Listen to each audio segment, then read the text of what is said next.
This is Chicago. Doors open on the left at Chicago. Welcome to Chicago. Welcome to Chicago. Welcome to Chicago. This is Chicago. Doors open on the left at Chicago.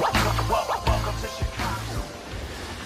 Welcome to Chicago, coming from the 606 Media Studios. This is the TCSF podcast with Big Z.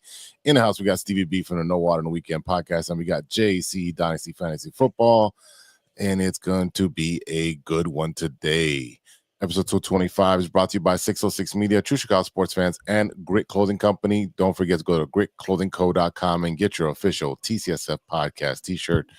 Search for keyword True Chicago and use our promo code TrueFan15 for 15% off your entire order. That is TrueFan15. Go and get your shirts now. If you're watching on Facebook, YouTube, X, or I think we're on Twitch as well, go ahead and hit that subscribe button. Smash that button. That's right. And if you're on your favorite podcast app, remember to give us a 5-star rating and drop some nice comments to shoot us up on the charts.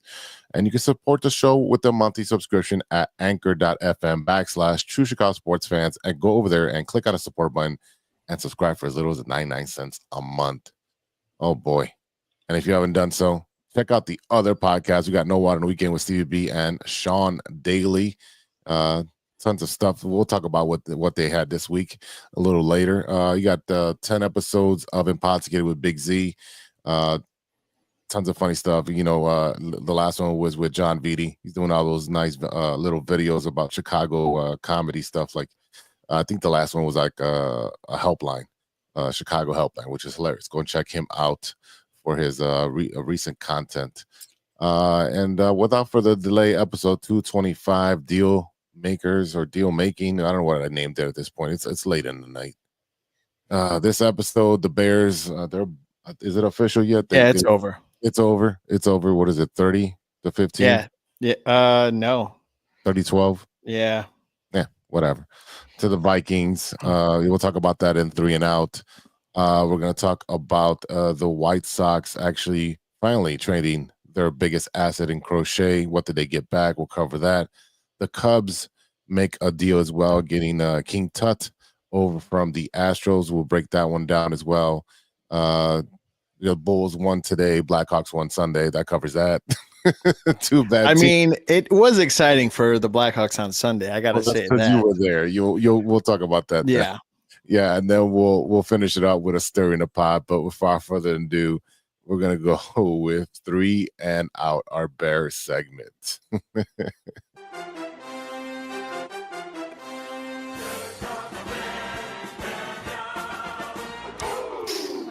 Boom, please blow this season up. I am tired of watching bad Bears football. We just finished this Monday night debacle in Minneapolis in that beautiful stadium they got up there. They had the all-white jerseys from Minneapolis. I think who's doing a horn, Joe Morrow or one of those Hall of Famers they had up there from the Twins. It was a bad from the get-go. First half. It was 13-0. Should have been 13-3. 0-7 in third and fourth down combined. Caleb fumbles. He was 7 of 9 for 60 yards in the first half. They were on the 33 and didn't go for a field goal. It's 50 yards, but it's indoors. You can kick indoors very far. Swift had 11 carries for 31 yards. Offense was just anemic. And where was Komet?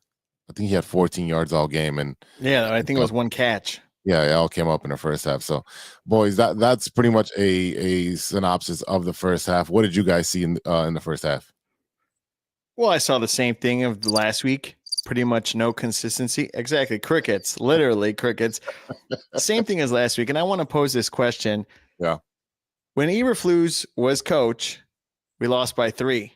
Now, and I see why we don't fire mid-season or during the season, because you keep bringing all these coaches up. They're getting promotions.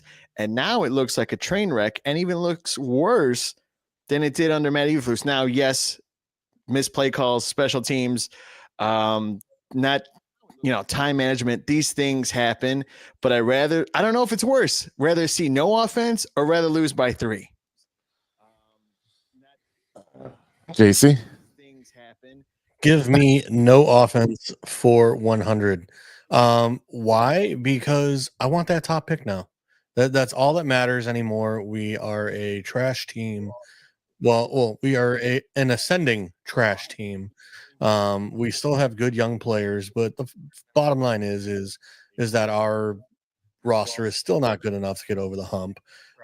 So continue to give me 3 picks on the top 50. I'll take it. That's the only thing we have to look forward to for the rest of this year. I'll continue to give me. It's bad. It's bad. It's really bad.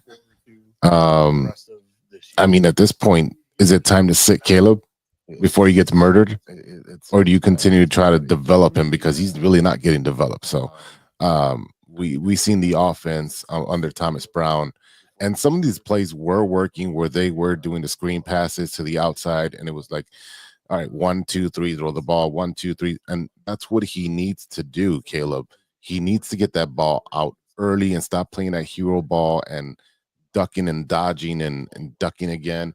And it's just really bad because he's playing backyard football. And I understand our offensive line is bad, but at the same time, get rid of the ball. He's holding on to the ball, which is causing this offensive line to hold. Amagaji with like 7 holding calls or 7 false starts or whatever. He had a bunch of penalties. Not faulting the kid because he just got 1-day practice with he started practice on Thursday, and he didn't get any first team reps. So I'm not blaming him as much, but this is what happens when you do not prepare, when you have horrible coaching, horrible owner, horrible GM at this point, because he has not made any additions to supplement. They were talking on a broadcast that the GM for Minneapolis has added like 7 or 8 players in season to supplement what's going on. You trade for a running back, Cam Akers, 2 years in a row. That's easy to make supplemental pickups when your team has chances of making the playoffs. Mm-hmm. Yeah.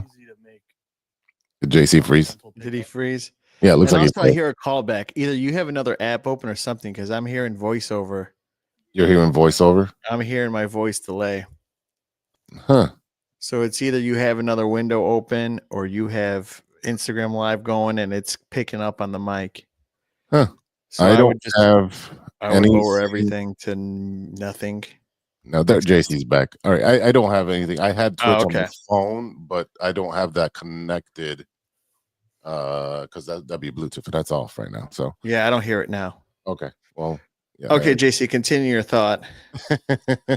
No, my thought was, it's easy to add players to your team when they have a winning record and have the chance of making the playoffs.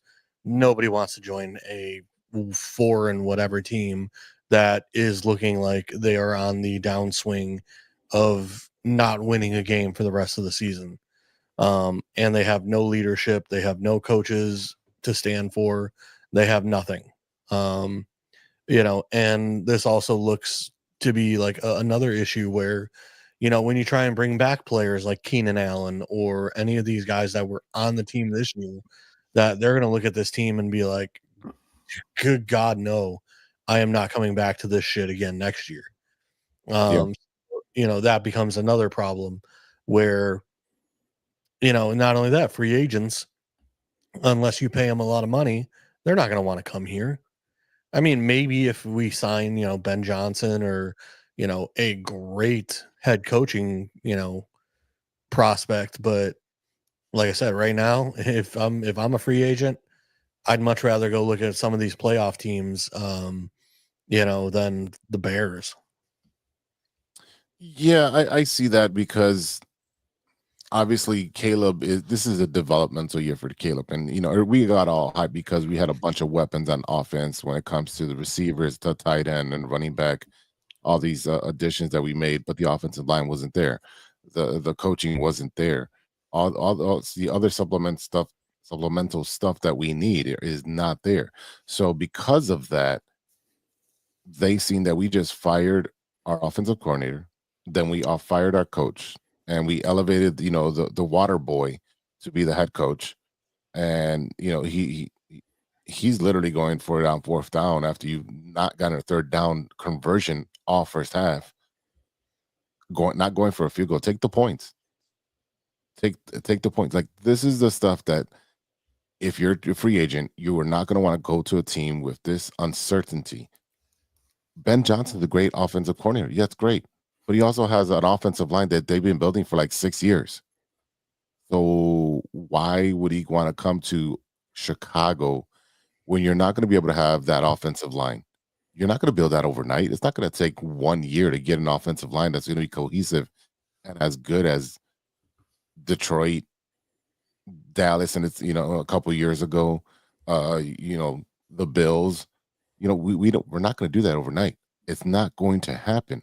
So why would Ben Johnson come here? Yeah, it's a job that no one wants. Well, I will defend the Bears from this standpoint. We have a great young secondary. Other than Byard, who's a little bit up there in age. I mean, you go look at our secondary: Jalen Johnson, Stevenson, Brisker, Gordon. All those guys are still in a very young age. As for our defensive line, Javon Dexter was drafted 2-3 years ago, not even 2 or 3 years ago. So, I mean, he's still young. Billings, who's been out, yeah, okay. Montez Sweat is 1 year older. When we traded for him, I believe he was 29 or 30. So he's 1 year older. Yes, we need another edge across from him.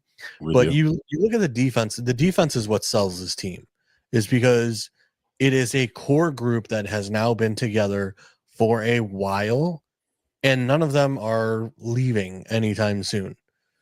Jalen Johnson was the one that was up for contract. He is secure. He is still playing like Jalen Johnson should be playing. Gordon, in my opinion, has stepped up this year with Brisker being out a lot. Stevenson had the bonehead play in the Washington Commanders game. He showed up. Showed up in the end zone. Did you see that? No.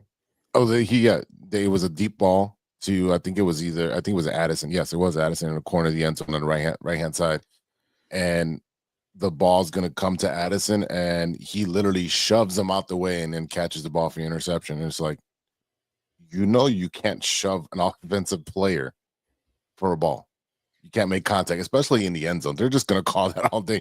And it's just a bonehead play after bonehead play by this guy. I don't know if that's something that's coachable, that you need a Mike Vrabel to come in and be like, this is unacceptable and this is how you play defense. Or do you hire, if Ben Johnson comes, who's going to be his defensive coordinator? Because we'll find out, because we were talking prospects a week or two ago. And I basically said, like, well, are we going to be a 3-4 again, or are we going to be a 4-3? Like, what defense are we going to run, under a potential offensive minded coach? So, that's a whole nother issue of, if we go back to a 3-4, we don't have the personnel for it. No, you're looking at Edmonds and everybody else is going to be moved over on and Sweat and all that. Like, I don't think again, we have offensive issues now. We want to shuffle the defense. I mean, what's going? That's not feasible. Yeah. So I mean, these are all things that are going to come up over time. But like I said, the thing that, like I was saying, the Bears have a very young, talented team. Yes, on offensive side, DJ Moore is getting a little older. Keenan Allen is probably not going to be with us next year. Cole Kmet, still a good player. Why we don't use him, beyond me. Roma Dunze, he's starting to come alive a little bit, starting to take a little more, plays. I think he's got 45 catches now for the season. So, hopefully he can expand upon that next year. The only downfall is if, just in this game tonight, you're watching and it's like, who's his favorite receiver? Keenan Allen. Yeah, it is Keenan Allen. He made a spectacular catch on the sideline when they were driving down, catching with his feet on tippy toes on the floor and making a catch. but he also dropped a bunch. And Adunze dropped one in the end zone. Keenan Allen cost Adunze a touchdown by going for a ball that wasn't for him. Again, those things happen when you're not coached correctly offensively. Like, there's too many offensive players running the same or similar routes in their same area, so that allows the defense to attack you more easily. But he tipped the ball that was literally going to go to Adunze in the end zone. It's a different story. You know, good teams find a way to win, bad teams find ways to lose, and this is a bad team. They week after week they're finding more interesting ways to lose. If it's the play calling, the coaches, the going on your own shows and dogging the team. I mean, this team has no discipline. Yeah, I think what's going to happen, and I hope I'm wrong, but Thomas Brown's going to be the coach for next year, and everyone's going to be the same because no one's going to want the job. And, you know, I've been right on this podcast before, and I'll be right against if I am. I hope I'm not. You know who you sound like, right? Who do I sound like? Our friend Israel. I mean, it's a Bearsy thing that they would do. It's a Bearsy thing that they would do. That's a Bears thing. That's a Bears what they would do. That'll never happen. That'll never happen. Because again, you look at the Bears team, there is talent there on the team.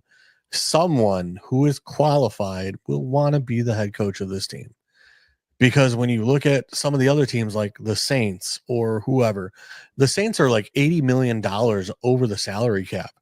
I mean, they are in such a it's ridiculous. How? Because they keep kicking the can down the road. They just keep extending guys and then kicking the money down the road.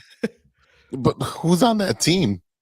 I don't know any names on that team. Derek Carr's salary is out of control. Yeah. It's like $45 million, and then you know, they work his contract, you know, for an extended year, and then what happens is, like, instead of him being paid $45 million this year, now they owe him 25, and then they owe him $65 million next year. So it's crazy where, like, again, like, yeah, you can make the NFL salary cap a joke, and like you can do whatever you want, but eventually the salary cap comes back to bite you in the ass because you can't kick it down the road forever. You know, not only that, the Saints, like Cam Jordan, they've got some veteran players that they paid that are not performing all that well. But that's why I say, you know, the Bears are in a great salary cap. I think we're $60 or $80 million with salary cap. We have, again, a young secondary and defense. You know, yes, our linebackers, Tremaine Edmonds and Edwards, are getting a little older. Montez Sweat getting a little older. But you look at that secondary, young, you know, early 20s, mid 20 guys. So you can't complain there. You know, you got DJ Moore, who's still pretty young. You got Roman Dunze, Cole Kmet, Swift. I mean, you have good pieces to build around, so somebody's going to be interested in this job. Again, it's just a matter of who and who the leader of men will be. The leader of men. I mean, that term is such a joke. That term is such a joke. If you are a strong head coach, the players will follow. You know, if you're an alpha male, that's all. You know, that's what it is. You know, you're Belichick's. You know that he's an alpha male. Bill Cowher, alpha male. You know, who's in Pittsburgh now? What is his name? I always forget his name. Mike Tomlin. Mike Tomlin, alpha male. Right, and that's what you need. It's going to be his way or the highway. Well, unfortunately, Mike Tomlin is a quote-unquote alpha male, but we all know what the Antonio Brown situation was there. You look at the George Pickens situation right now. That is a joke. I mean, Mike Tomlin claims to be an alpha male, but at the same time lets people walk all over him without disciplining him. So he walks a very fine line of player coach who is just strict enough, you know, to keep like a team together. But like his teams are on the brink of chaos at all times. Yeah, but they have a winning record. Look, I'm not saying they don't, but like I look at all the drama that came out of like once Antonio Brown left the Steelers, like that he showed up late every single day, that he didn't go to meetings every single day, that basically Mike Tomlin let this culture happen within the building. And it's like, whereas Bill Belichick, dude, he didn't care who you were.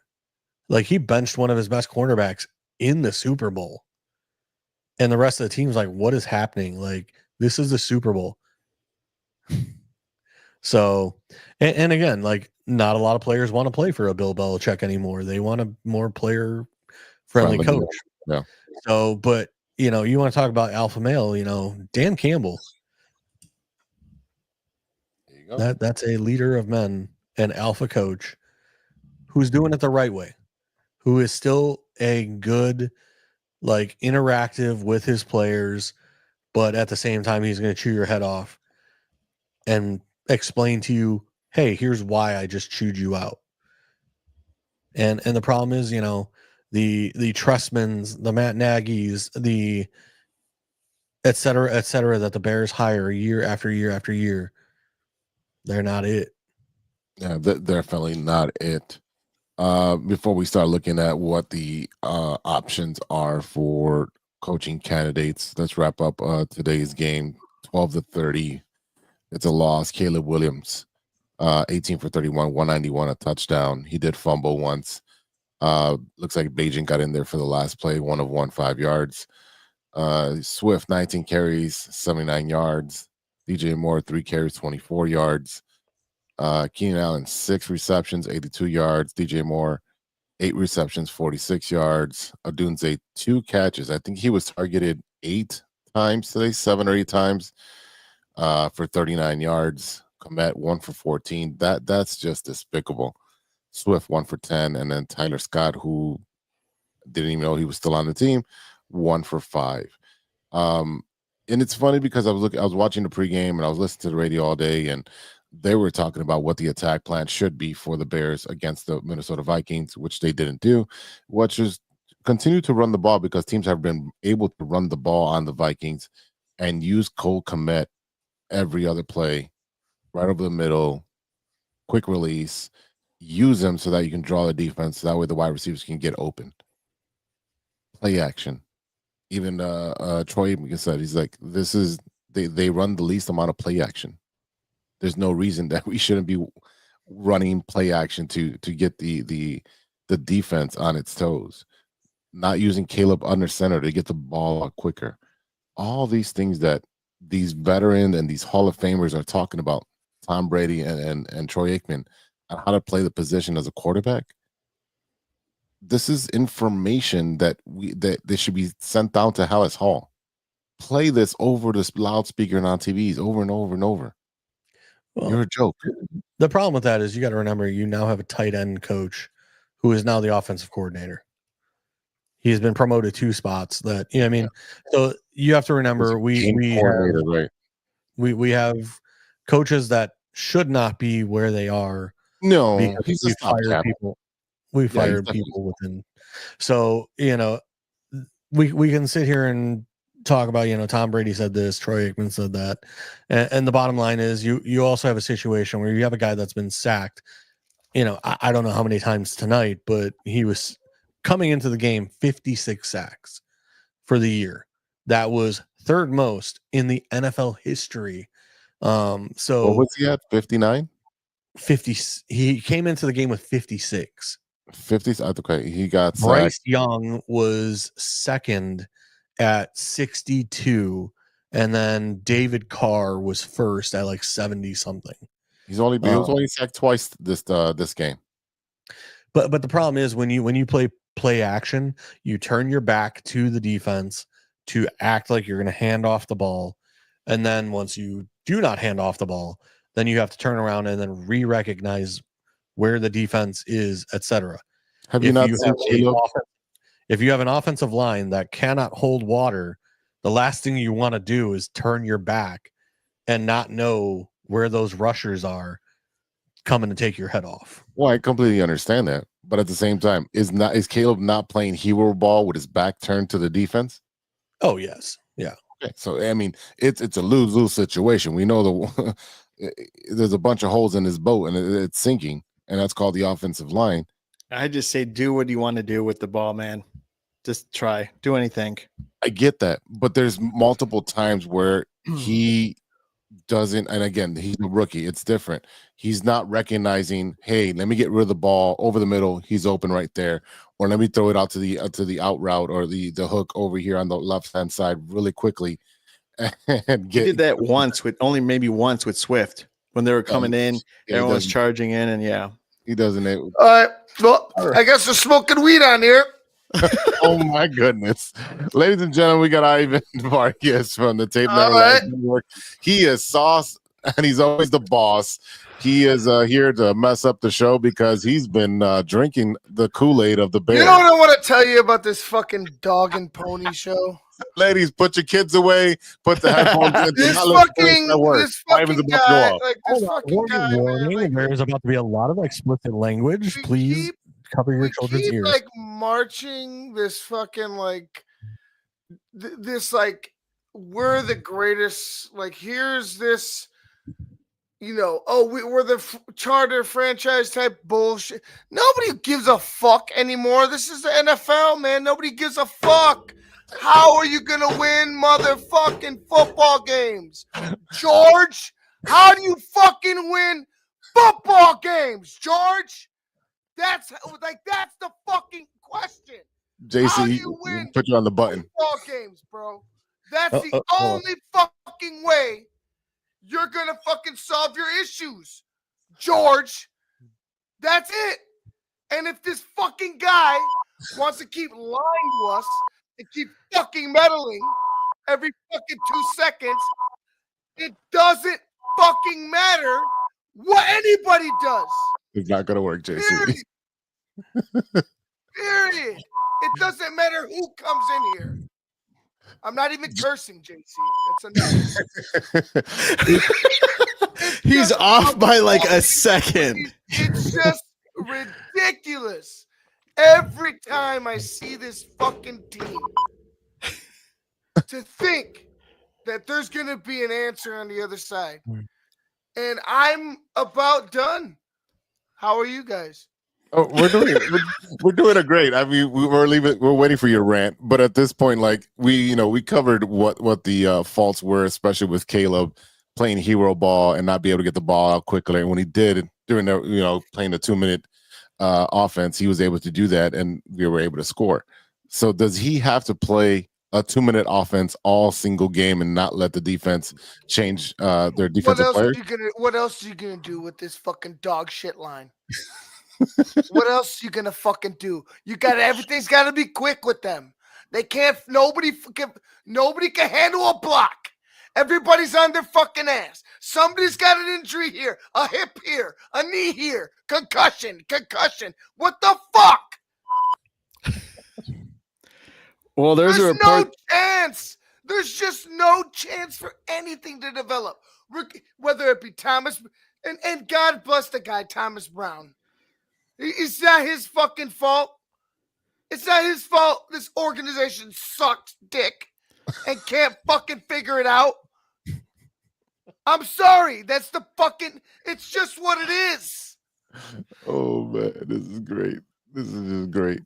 Kelsey over here came out and said Chicago has to prove that they belong in the NFL. And I think that's 100% correct because we're not going to do anything. I'm in the negative zone here. I don't even care about next year. You'll be in the negative zone.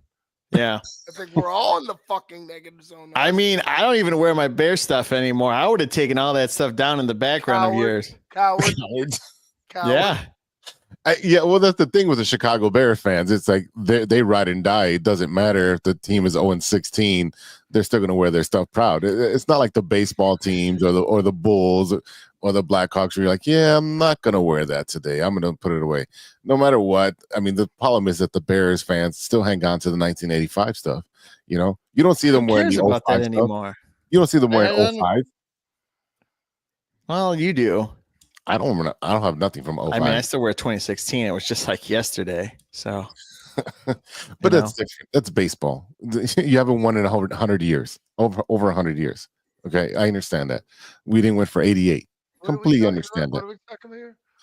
We're just talking shit about the Bears fans, how devoted they are, and they'll still go to the games and still sell out. About those fucking Bears. Let me tell you about these Bears. Us. Let me tell you about us. Stop.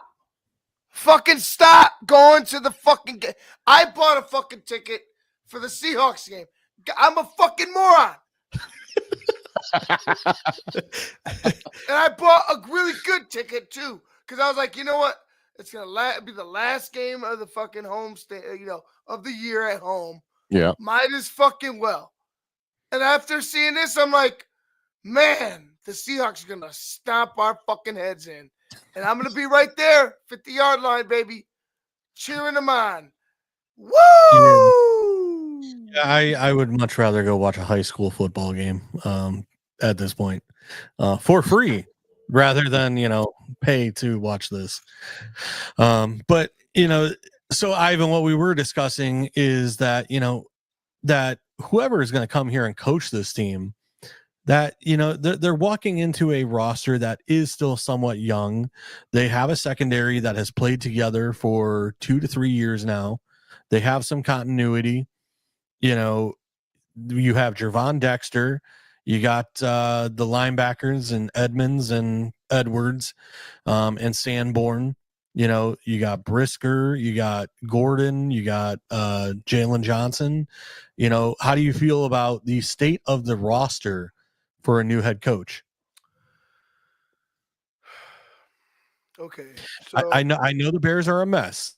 yeah, but player-wise, player-wise, and you're talking about personnel. I understand, but what I want to say is that although I think the roster can win,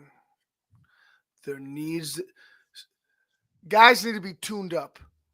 You know what I'm saying? Like, guys need to be fucking straight up checked about who they are, who they want to fucking be for this fucking team.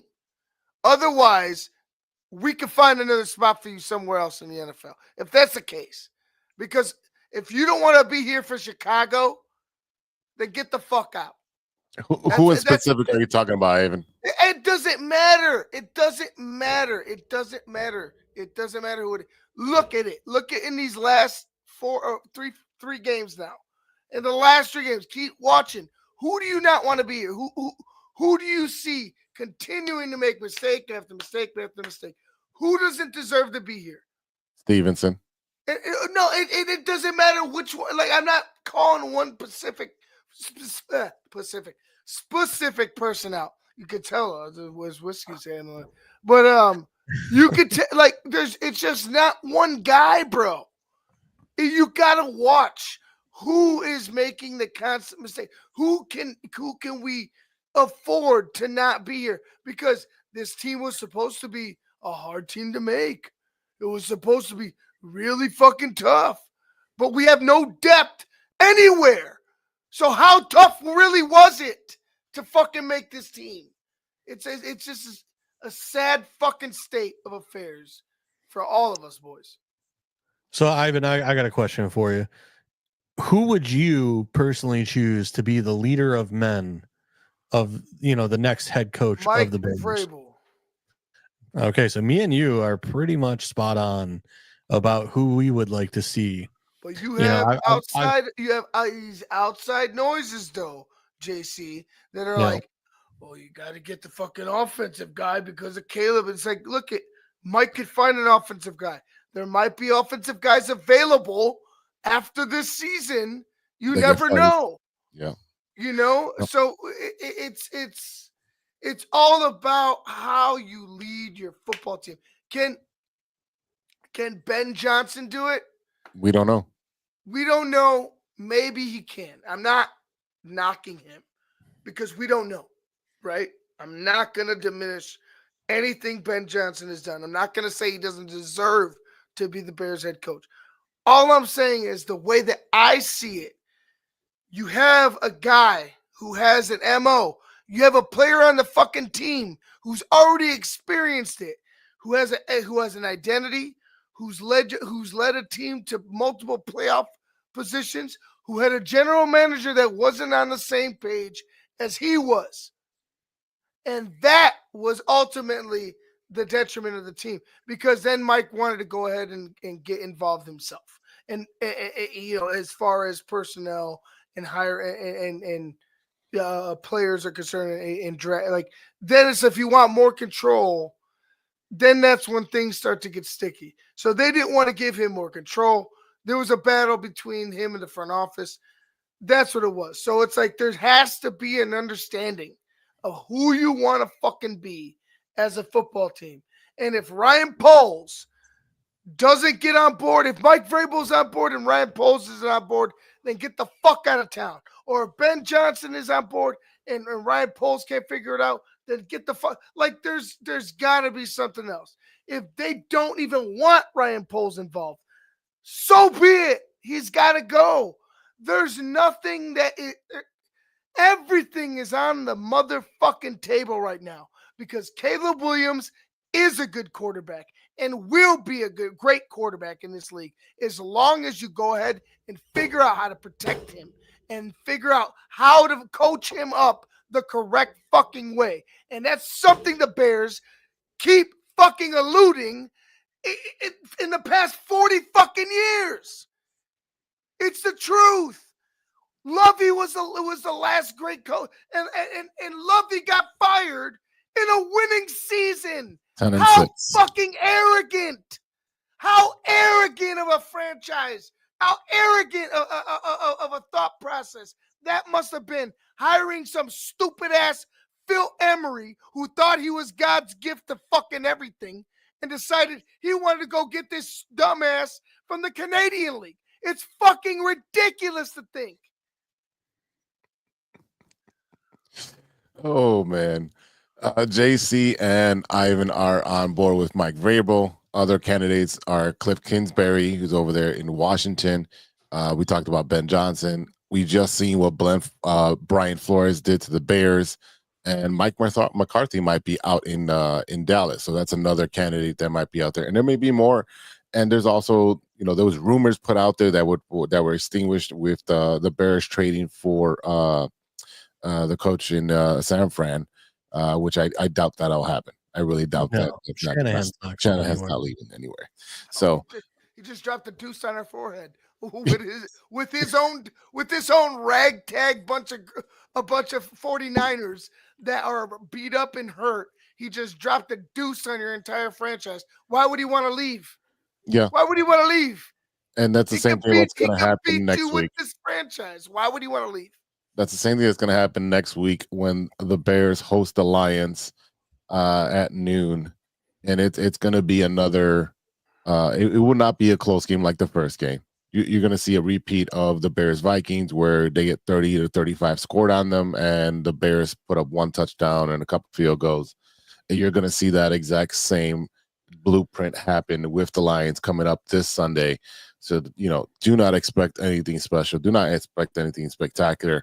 If you have some Christmas shopping to do, if you have to mow your lawn, pottery class, to go to the movies, to, ride your bicycle, spend time with your grandparents, see your cousins.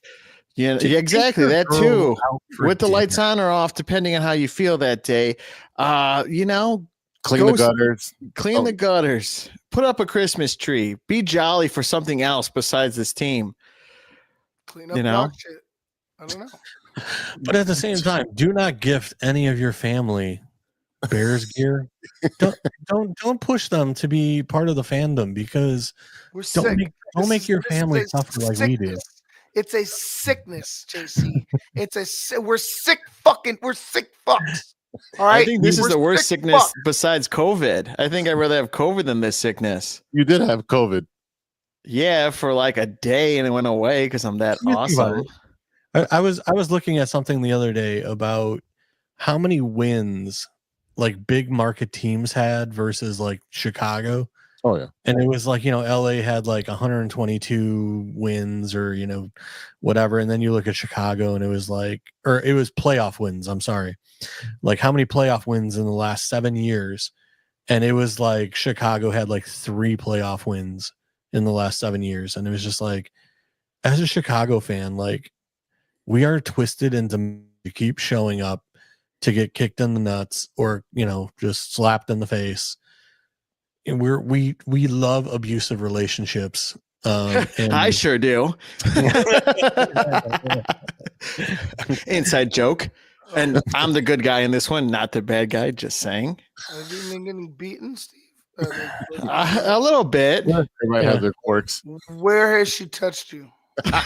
Where has it? She On this bottle, where has she touched you? All of it, the whole thing. Oh, okay. Mostly in the head, but Oh boy. Yeah. I kind of hear you say your fingers in the brain. Yeah. Oh yeah. Yep. There you go. Yeah. It hurts. It hurts. I also saw a report that had the same kind of wavelength where they combined all the teams in the cities in the 3 major markets, and our winning percentage was under 40% for all major markets. I think it was like at 38% or 42%. So it was around that area that, the amount of wins that winning seasons and so forth. So Chicago does take up a lot of abuse, especially with these teams. But quickly, before we wrap up the Bears, any score predictions? Start off with Stevie B. I'm going to say, who they play? Oh, the Lions. Let's say Lions 42. The Bears, I don't know, 6. Okay. JC? 52-0. I'm hoping. Ivan, what are we talking about? Like, I don't even know why we're talking about scores, because this is beyond like embarrassing. Like can Keenan Allen catch a fucking ball anymore? Like, I don't give a fuck if he leaves, and like there's no point of him being here. He doesn't catch the ball in clutch situations anymore. He looks like an old man that's just been out the pasture. And if he goes back to LA, it'll be in a diminished role as a sideshow. Yeah. Because there's no fucking way that's Keenan. What Keenan Allen was, it's not him out there. Well, after spending a year with the Bears, I think Keenan Allen will go to any team and be like, I'm so sorry, please. I will work for $1 million. I don't care. Get me away from them. That's fair. Probably go to the Saints. That's fair, JC. That's fair. Like that's the state of what when you go 4 and whatever now, 7, 8 winning losses now in a row. I mean, 4 and fucking sell the team. That's what you can't be happy in that locker room. You just can't. There's no way. They're not showing up for the next 3 games. You can expect that you're not going to see that much of an effort coming from most of these guys who need to get a job, need to put some tape out there for another team. Those are the guys that should be showing up.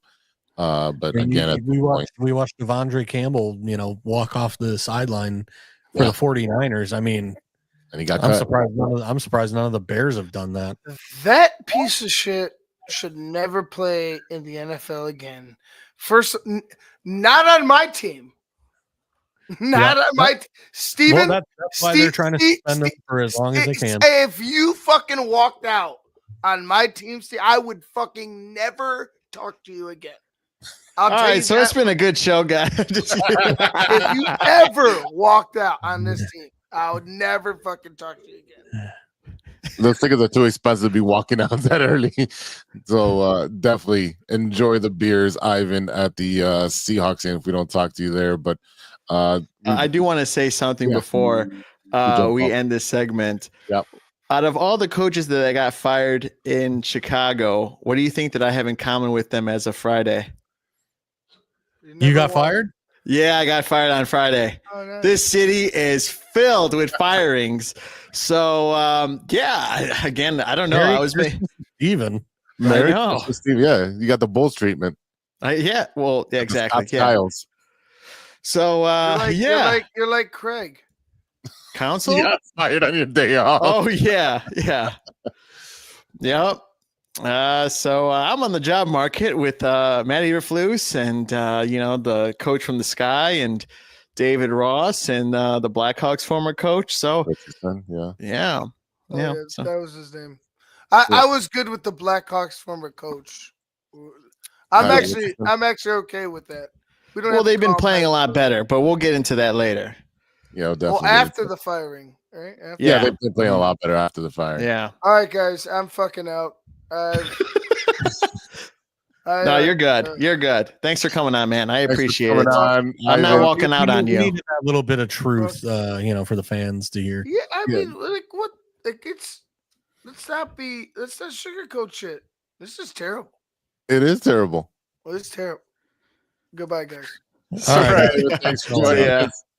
All right, ladies and gentlemen, that is it for our 3 and Out segment. Thanks to Ivan from Tape Never Lies, as he was Never lying.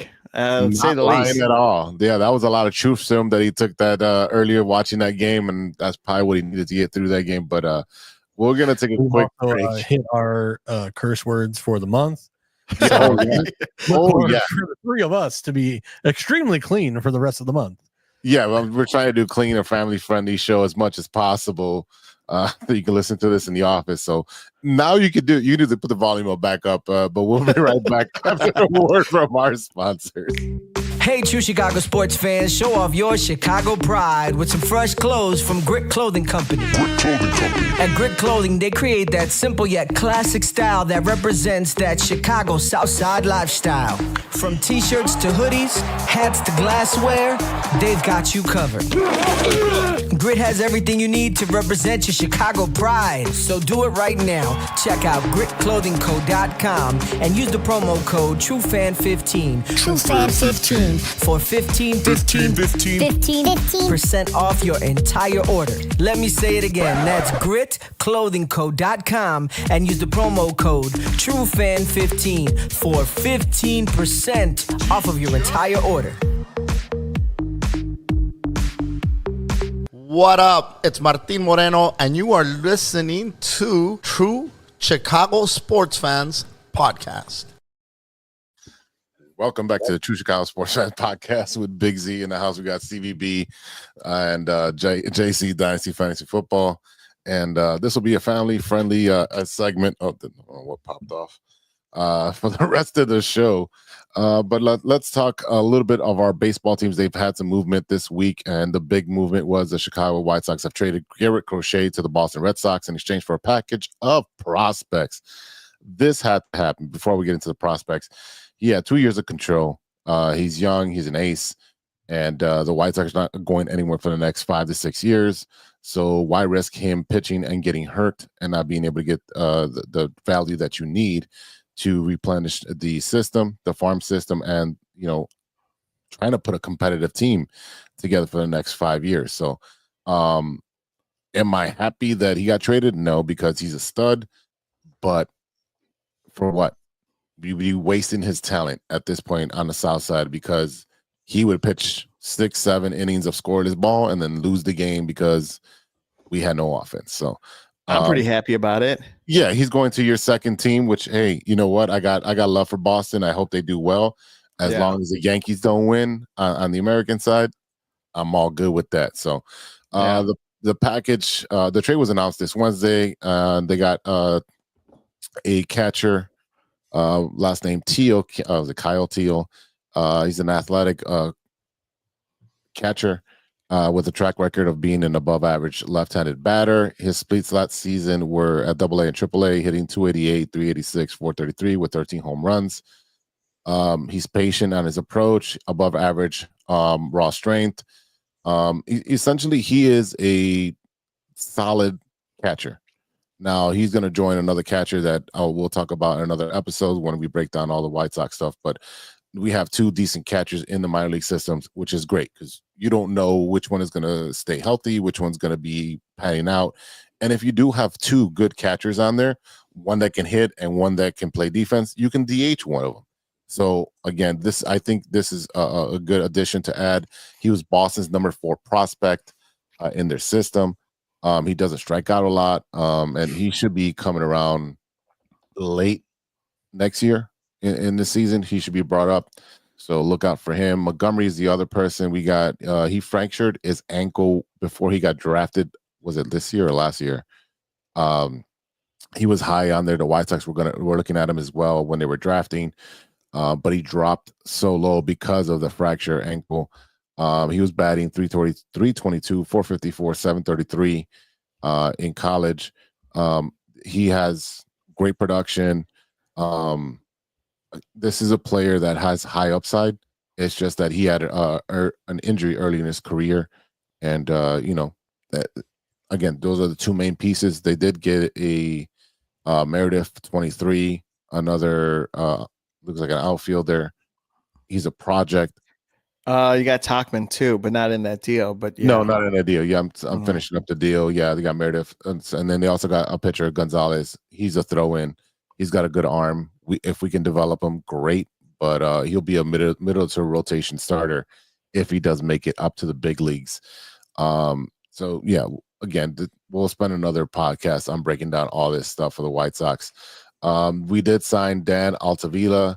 I think he was with the Padres. We got Shane Smith from the Brewers in the Rule 5 draft, and we did sign Mike Tachman. I do like the signing an outfielder that can actually hit. You can put him at the top of the lineup. You get on base. He's a solid outfielder, just a pro's pro. He spent a lot of time. He was with the Cubs recently, and he did well with the Cubs. I thought he was a good player. It's just that they have a logjam of outfielders with the Cubs, and that's the issue that's stopping what's going on over there.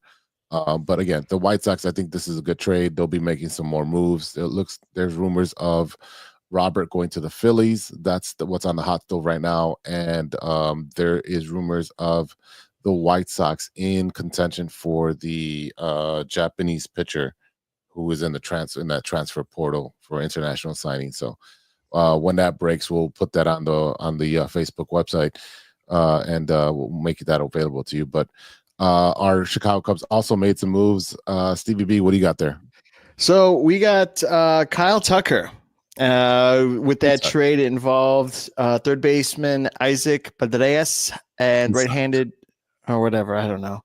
Yeah, Hayden Wazinski and third prospect Cam Smith in that trade for Kyle Tucker. Now, I like the trade for 1 year. Okay. But are the Cubs going to sign him if he pops off and he hits a bunch of home runs and he's like an all-star? No, they're not. So, and again, on the show, we always preach prospects are suspects, but, it always bites us in the butt when we have them for a year and then, they go somewhere else and then they flourish, they get paid, they do what they want to do. So it's like a lease. We got a brand new, nice car, but we got rid of, some other stuff and we're going to have it for a year. We're going to look cool. We're going to look a little flashy. But again, Big Z said, we have some trouble in the outfield. We have a lot of outfield talent. We got rid of a third baseman. Who's going to fit that position? We also want to have first baseman, and you want to have Belly play first. He doesn't like playing first. He likes playing outfield. It's like, okay, fine. We get a couple pitchers. We're in the mix for what's the gentleman's name for the Marlins. Oh, wait. Oh, yeah. Go ahead. And I just don't think that I don't get the thing about outfield. That's why Tachman, we had to let him go because we got too many outfielders. Now, Seiya Suzuki, and Shota are like going to be the face of opening day in Japan, right? Mm-hmm. Mm-hmm.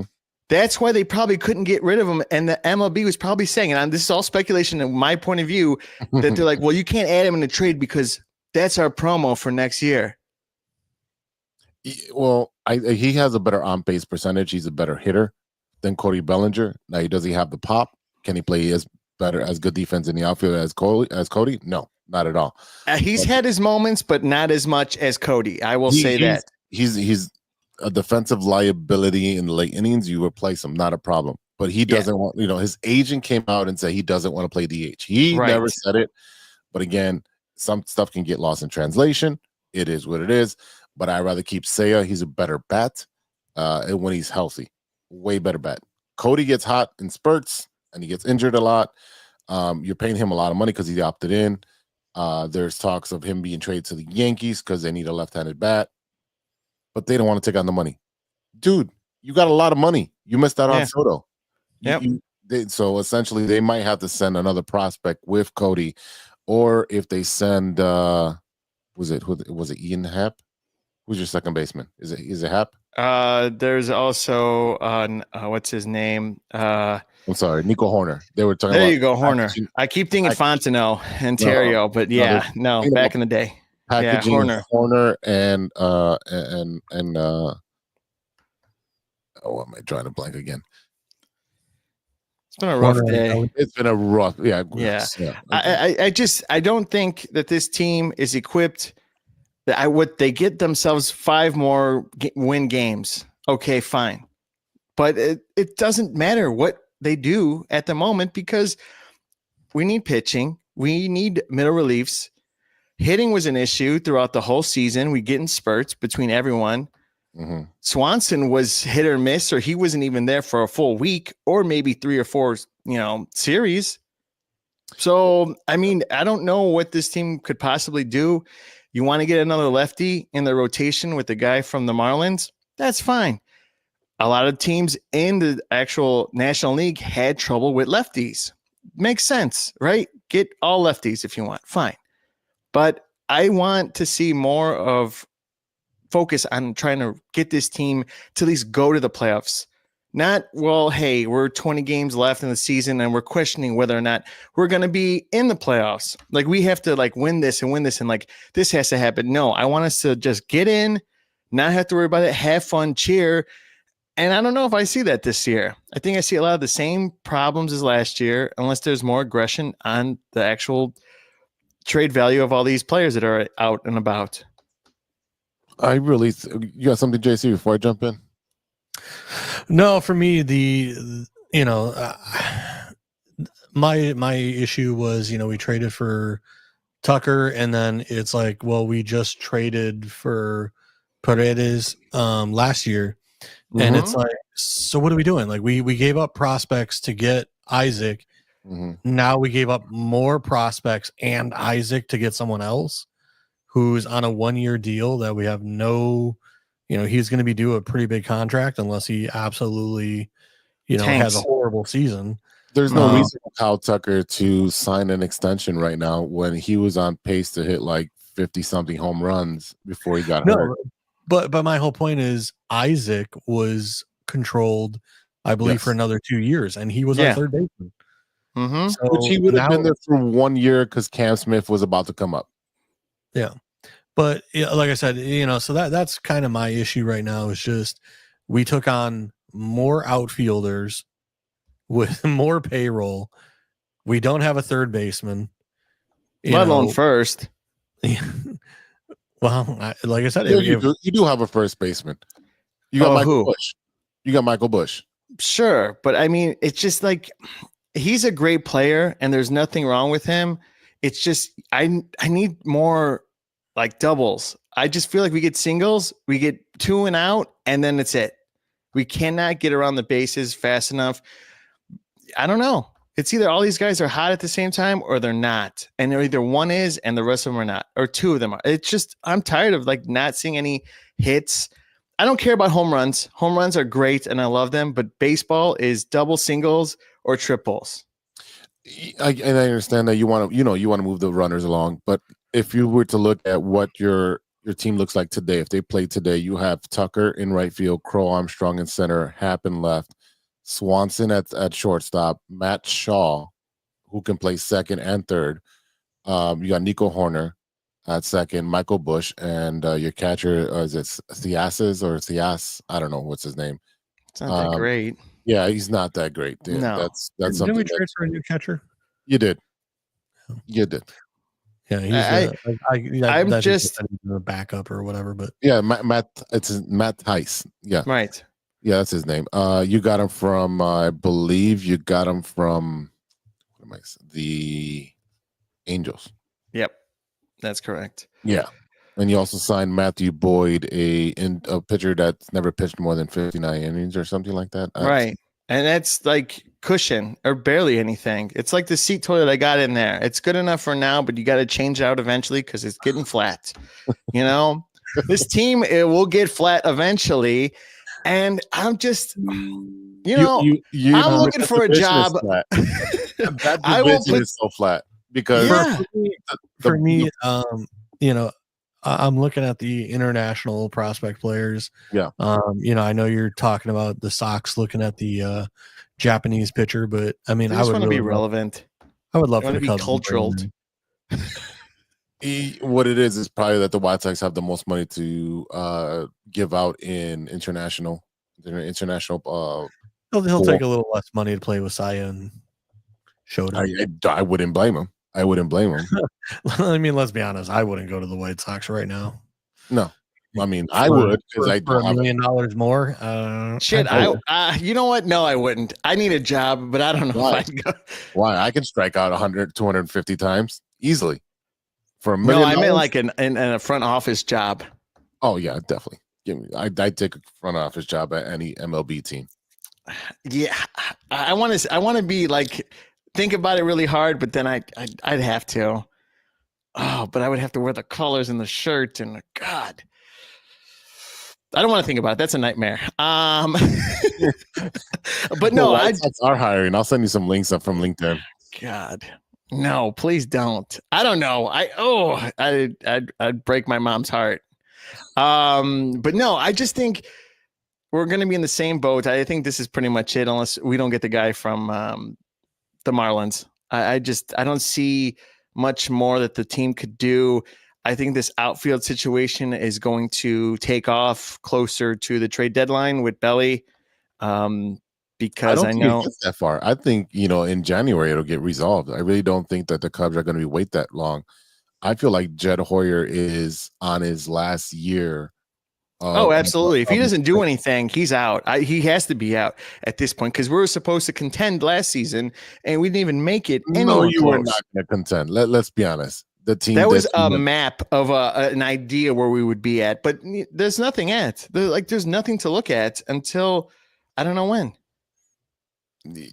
Like, put me as general manager. I'll be spending money like that because it's not my money. Yeah, well, that's the other issue, that the Ricketts don't want to spend money because they went over the threshold last year by whatever nominal amount, $1 million or $2 million. I think the salary cap is at 241. The luxury tax number is 241. The Cubs are way under that. I think they're like at under 200 right now. Well, you can go sign Jack Flaherty. He's 29. Really good pitcher. Let's see who else. Verlander. Why? Too little, too late. He's 42. Yeah, I wouldn't do it. If they do, it's because they want to just draw in more like promotions Can we and find my boy from the Mexican League. Can we do it? The White Sox should do it. The White Sox should do it. That's They their have nothing to culture lose. over there. They have nothing to lose, and neither does he. And if he does well, you can flip him Bring me Trevor Bauer to the any Cubs. day. Yes. You Why can also not? pick up Patrick Corbin. He's a bad boy, and he'll kill it being a White Sox. He'll be the fan favorite. Everyone would be behind that gringo. Okay, That's right. That's right. They'd give him a taco name on at the park. They do whatever they can. Put his face on one of those Christmas blankets as the tiger. Oh man, whatever it takes, man. Whatever it takes. So I'm down. I'll take Bauer. You guys don't need Bauer. You guys literally have one of the weakest divisions because the Brewers lost Corbin. I think they lost. We'll take back the Central and never give it back after this season. Come on. Yeah, right. I'm just kidding. I don't think we'll really will. Cool. Yeah, the Cardinals are hot trash. The Pirates. I think they might be a surprise this season. I think the Pirates win the division. Maybe, but I'd say second, if that.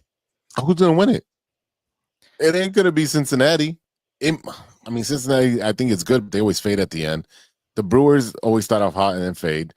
The Cardinals are hot trash. You guys are stuck in limbo. I see the Pirates coming out of this. All right, JC, write that down.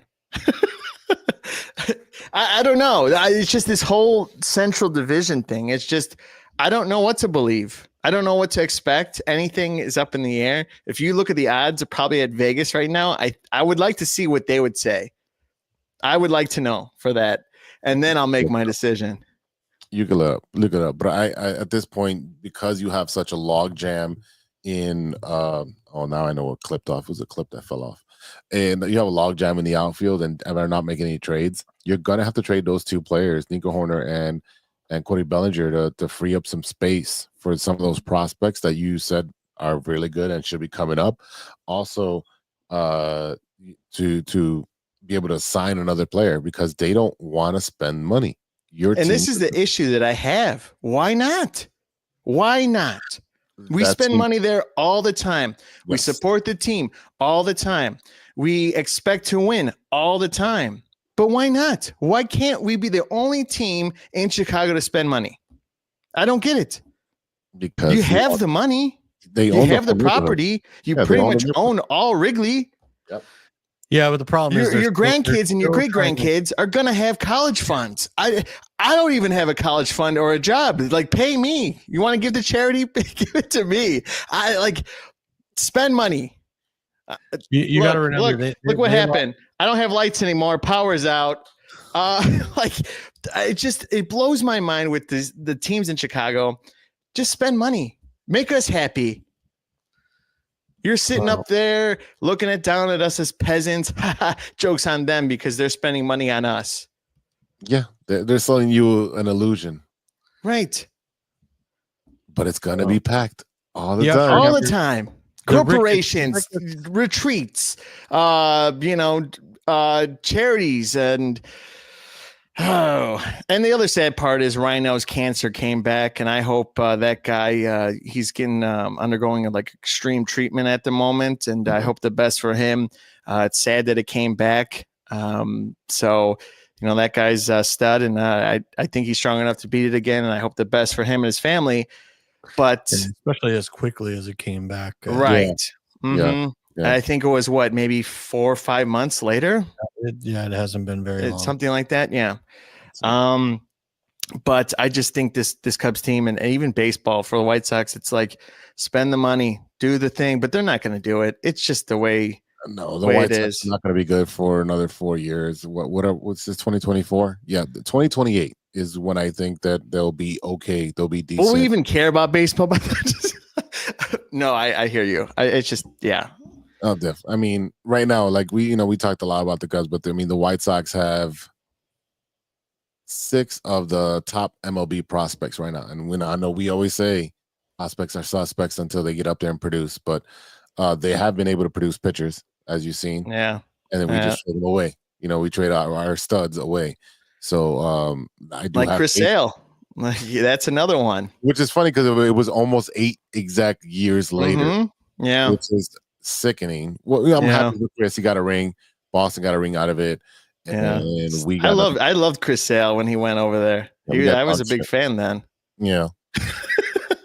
Well, another thing that was floated around that the Cubs might be looking at Yoan Moncada as a platoon third baseman.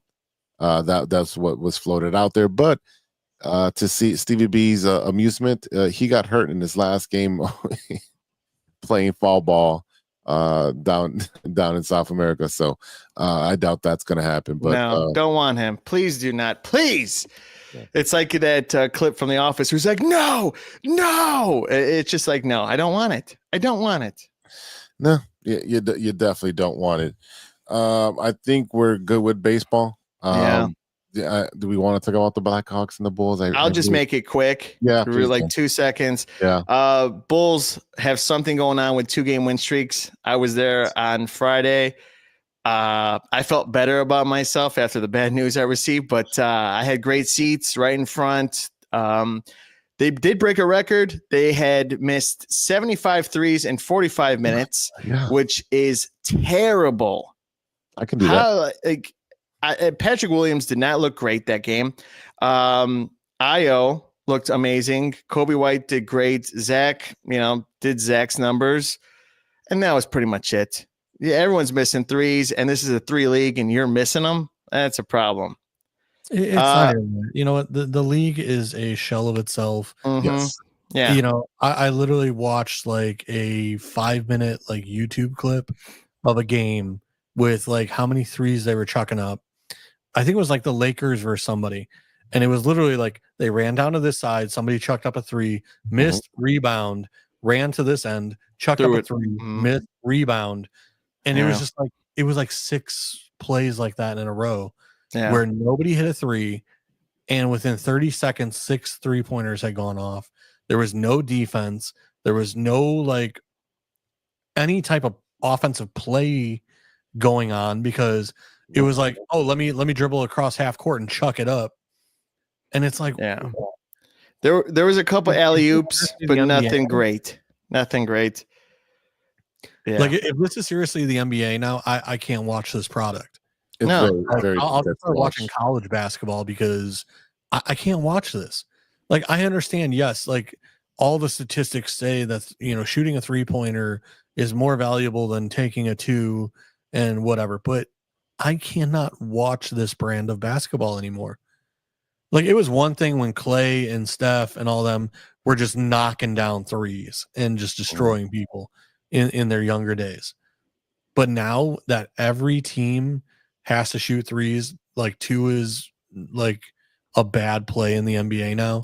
Like I can't watch this product anymore. No, definitely not. And me and Big Z talked about it last week that this league, it's not anything special anymore. Yeah, everyone's watching shooting threes. No one's watching And- that cup. No one's gonna watch OKC versus Milwaukee. No defense whatsoever. There's no hard like pushing. There's always fouls, free throws, whatever. I just don't. I haven't watched it. Also because Chicago Sports Network's a piece of crap too. So Well, you still have to watch it since it's free TV, and you won't be able to watch cable or satellite anymore. No, I'm going to your house. So keep the door unlocked. Yeah, and for the Blackhawks, they won on Sunday. It was a great time. Bedard got the last winning goal at 54 seconds. Still, the team has no defense. It's very hard for them to get back. They just the energy in the actual stadium is still, the UC is great. It's always fun. It was a good time. Again, United Center always has great things going for everyone there. But 2 wins and they look good. They play hard still, but you can't see them do much more than that. It's a defense thing until they fix that up. And I think Bedard also, he's getting a little annoyed and tired, I think, because some of his comments, like to after the show things, it's just kids annoyed. In one of the after game shows, he made a comment to one of the commentators like, yeah, anyone be able to score on you, to the commentator. And he laughed about it. I took it a little different way. I don't know what's going on with Connor, but I think frustration is also in that, but I'm tired of losing. Maybe know? he watched the Bears game. I don't know. I mean, I'd be frustrated. he was with there. I think, not too long ago, he went to the Bears game. He watched them lost. He's like, I'm used to that feeling. So, Well, I mean, you got to remember what Connor's a 20-year-old kid, face of a franchise, and if they're I not couldn't playing. drink, I'd be upset too. But go ahead, JC. Sorry. I'm pretty sure But you it's can. it's one of those where, when you listen, when I was 20 years old, I would not have been able to deal with the media for sure. So, give the kid a little leeway. He's dealing with a bad situation right now, bad team. There's a lot of expectations on him to, score goals and lead this team, but he's a 20-year-old kid. So Yeah, and I'm not knocking him or anything. I get the frustration. At times, I think he would be better as a wing than he would be center. But because when he plays for Canada, I think this offseason, he's going to play wing. So I don't know. oh, But we'll see. I mean, I'm happy that the Blackhawks won and the Bulls won both times that I was there this weekend, which, shocker. Definitely. Definitely a shocker. Mm-hmm. That's all I got. That's all you got. Yeah. All right. I'd like to close out the show with the stirring the pot. Yeah, let's do what you're that. stirred about. Yeah. So, my question to you, fellas, and this will be controversial. I don't know if it's controversial. Maybe it's controversial. I don't know. let's make it controversial. Let's make it controversial. Let's say a lot of swearing. No, we had enough of that. I know. I'm teasing. 2024. Are you guys an eggnog person? Do you drink eggnog? Because it's the Christmas season. We're about a week away from Christmas. Is eggnog something that you partake in the holiday season? JC, go ahead. No, I am not a fan of eggnog. I don't like the taste of it. Not a fan. I would much rather give me a hot chocolate, give me a hot cocoa, give me one of my favorite drinks at Starbucks, because I don't drink coffee either. Give me a hot caramel apple cider from Starbucks. Oh, that's fire. I enjoy that. Although never get more than a medium, because it is super sweet. Anything over a medium, it becomes a little too much. So I always say like a medium caramel apple cider, especially like, in those winter months when I start getting a scratchy throat or start feeling a little sniffle. That hot apple cider, it does good work on the scratchy throat. So can't recommend that enough. But yeah, eggnog, not a fan. Stevie B. Yeah, I'm not a fan, but last year I bought it for an episode for No More on the Weekend because I never tried it. Okay. I had it with Sean. I think we drank the whole bottle. Did not feel great the next day, that's for sure. But no, I think we drank half of it. There's no way. It's too sweet. I can't do more than 2 shots of that. It's not bad, but it's not something that I want to be drinking all night. I think I'd get sick off of it. It's, it's milky, it's eggy, it's, it tastes like cinnamon and alcohol. And yeah, I don't mind it. I'm just not going to go out of my way again to buy it. I thought about buying it for the podcast, but again this year, but probably not. I'd rather have like a hot toddy on the show or something that I've been looking at, mixed cocktails. I came across a thing on was it Facebook or something where it was like 8 different like Christmas inspired cocktails. So I think I'd rather try some of those than, Yeah, I would too. I like Sean's wife Angie made a drink 2 years ago that was a warm kind of citrusy tea kind of thing. It was amazing. I'm trying to get her to do that again. I told her I'd buy all the stuff.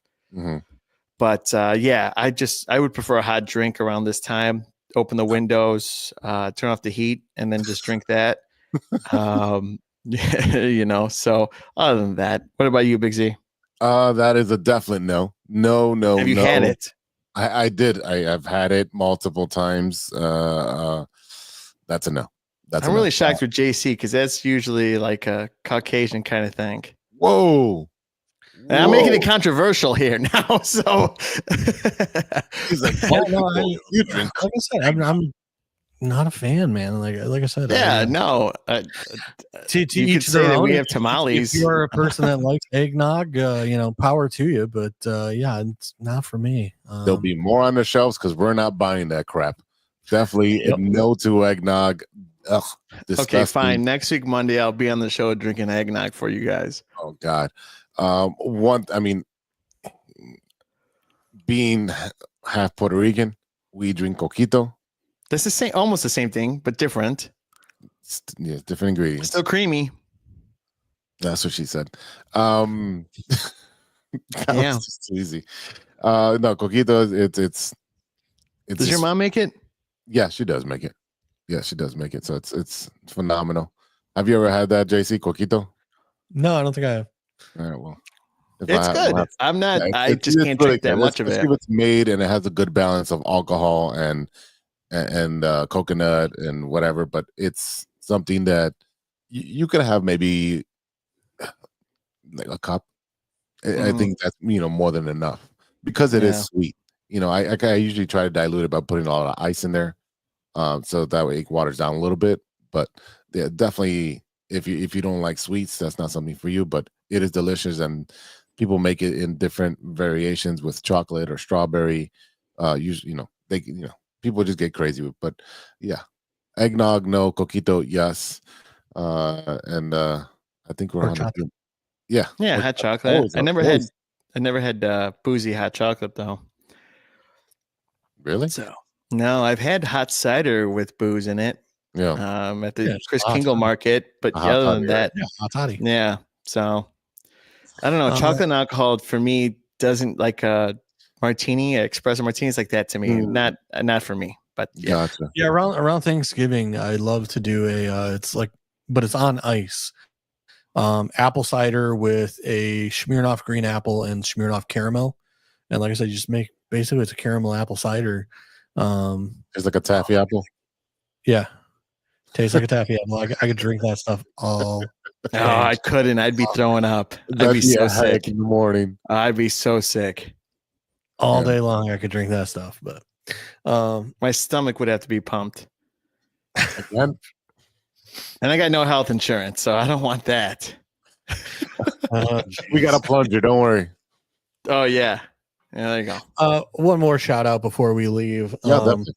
If you take a friend to a concert, make sure yes, give them plenty of water. Yeah. I took a friend to the concert recently, and they ended up passing out on me in the middle of the concert. And JC fell on him. I didn't fall over him. Well, when you were holding him, I thought you both fell on the ground. Well, I tried to support him so that he didn't just completely pass out and fall and give himself a concussion and hit his head. But two larger guys, I'm trying to hold him up, and basically he completely blacked out. Heat exhaustion. Because it did start getting warm in the venue. It did. It was like the coldest day of the year, and I bet you it was like 95 degrees in there. Yeah. Yeah, but like I said, the Aragon, you pack in 3,300 people and starts getting a little warm in there. But yeah, just like I said, make sure your friends drink plenty of water, and Big Z thought it was gonna be me passing out. That's every night. Definitely unexpected. I will say that passing out and blacking out are two different things. Gotcha. Yeah, it was a blackout. It was like he fainted essentially. But I never saw JC so like, oh my God, which is intended because that's his friend, his childhood friend. Well, it becomes a. Unfortunately, I do have some medical training because my brother's works for CFD. So, like I said, I have some background. My mother studied to be a nurse. So, mouth to mouth was right around the corner. People are sitting there like, well, sit him up. I'm like, no, leave him laying, because if this Mother Hubbard starts seizing, or if it's not just he blacked out, he needs to be in a prone position. Not only that, his legs should be lifted, if anything, to get blood flow back to the core. Like, no, do not sit him up. Like, people in the crowd were telling me what to do, and I'm like, you're all idiots, shut up. So, like, not only that, like, I know the medical team at the venue. He does. I was very impressed. We went down to the medical office, and I'm talking to the head medical person for the venue. And I'm like, are they bringing him down? They brought him to like the front stage. Yeah. He got better seats by passing out. I was like, this son of a... We're down in the medical office, and he's sitting like front row for the concert. He's texting JC at the same time while we're waiting for him. Yeah, like, because we thought they were going to bring him down to the medical office. And he's like, yeah, I'm on the side watching. I'm like, oh, Jesus. So... Yeah. What I do regret is your buddy who was in the office when we went down there. He asked twice who wants pizza. I didn't say anything. And then after the point, I was like, man, now I'd be a jerk asking if I could take a slice. So, well, you should have joined us. We went to Little Bad Wolf after. It was delicious. I was so tired. I came back home and knocked out. But that walk to the actual on the side where I found free parking was brutal. My face was hurting. I had to be like legit under my jacket because I had no hat, no gloves, had no love. But it was fun. I got to hear, I'll keep you my dirty little secret. And, so. Yeah. On the walk back to the vehicle, we're sitting here watching all the girls in skirts running down the street. And it's like, well, maybe you shouldn't have worn a skirt. Not the best of choice in Chicago wind chill weather. That was a rough night. Yes, it was. Yes, it was 11 degrees, and then the wind chill was like negative 16 or something. And the wind just blowing at you. Yeah. Ooh. Anyways, fun, All right. fun time until medical emergency, but That's fine. All right, I think this is a good time to wrap it up. It is late in the night, long in the tooth. I think we let Ivan let out his frustration, and Apologies. yeah, we apologize for the rant. But thank you, everyone who's listening and watching and sticking with us and supporting us through 225 episodes. Thank you to our sponsor, 606 Media, True Chicago Sports Fans, and Grit Clothing Company. You know what to do when you get to gritclothingco.com. You can check us out on our social media. We're on Facebook, we're on IG, we're on Twitter, we're everywhere. The boys have their own handles: JC Dynasty Fantasy Football, Double F at the wallet, CVB. I have more time, so expect a lot of content coming through. I found some good websites to post stuff on and whatnot. So expect this week to see a lot of stuff on the socials. There you go. And where can they find you? Oh, at No One on the Weekend, WKND on Instagram, and you can spell No One on the Weekend regularly on TikTok. There you go. If you have a topic for Stirring the Pod and you want to argue with us, or you got something recommended show, hit us up at truechicagosportsfans@gmail.com. All right, y'all. For Stevie B and JC, I am Big Z, and we'll see you next time for episode 226. And until then, be good to each other for the love of sports. Swish.